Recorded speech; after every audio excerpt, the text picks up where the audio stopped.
This is a gameplay video demonstration for pwnem.com. Today I'm going to be showcasing MotorHeat on the Xbox Live indie game platform. This was developed by Milestone Studios. And alright, let's get started. Alright, right now I'm going to show you the car customization. You can see you can change the colors around, pick a car to your liking. It's pretty cool. And some of the other stuff the game has are the leaderboards, as well as instructions and stuff. And as you can see there, you can compare against your friends, the world, and see your own ranking as well. The game also has awards because the indie platform doesn't support achievements per se, so it's the unofficial implementation. And alright, let's get down to the actual gameplay. Basically, when you start off the game, you start off with some boost there, and by pressing the A button or the right trigger, you can advance. And once you run out of boost, the way you earn some is by using the near miss concept. Those of you who have played Burnout probably know what I'm talking about. Basically, the gameplay in this game is somewhat similar in the sense that you're obviously avoiding other cars and while taking risks to gain more boost. But the difference, I'd say the main difference is that in Burnout, you're trying to get the other cars to crash, where in this one you're simply avoiding them. And here you're kind of fighting against the clock. As you can see on the left-hand corner over there are 3 meters. One of them indicates the level, the other one the time left, and how much mileage you need to reach the next level. Basically, in order to get to the next level on time, depending on how much time you have left, you'll have to take advantage of power-ups you'll encounter. For instance, just picked up invincibility, and keep in mind that invincibility is not forever.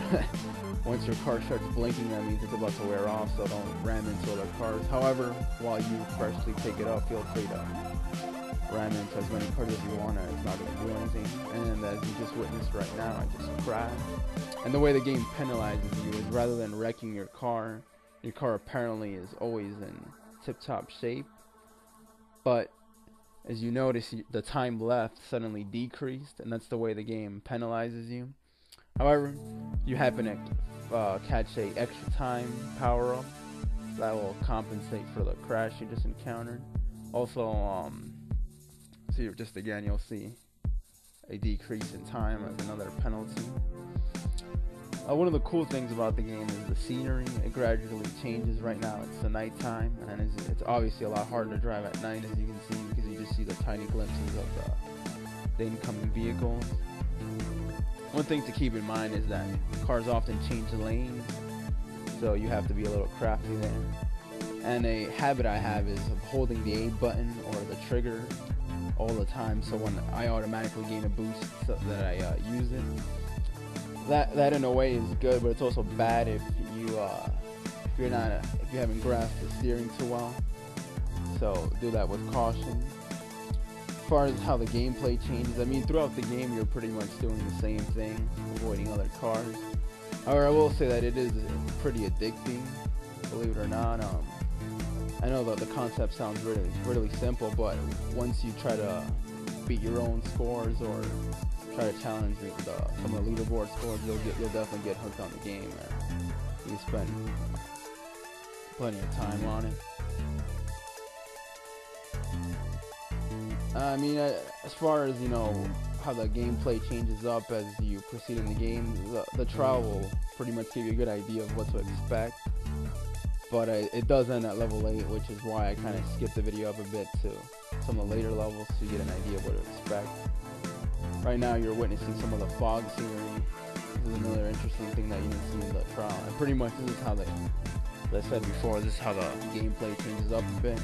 It's just environmental changes to keep the game interesting. And I'd say it blends in fairly well with the game.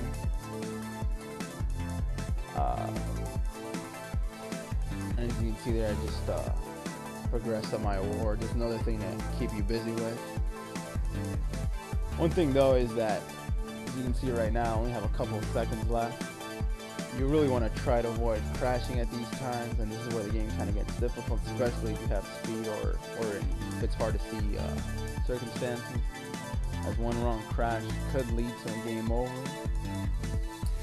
And if you're, aiming for that high score, it's not good. Also, when you have your boost, you will lose it if you crash, which I forgot to mention before. And let's see if I make this. Nope. So there you go. Game over. Ranked 188th. I hope this showed you what to expect in the game. Check out the website for a full review.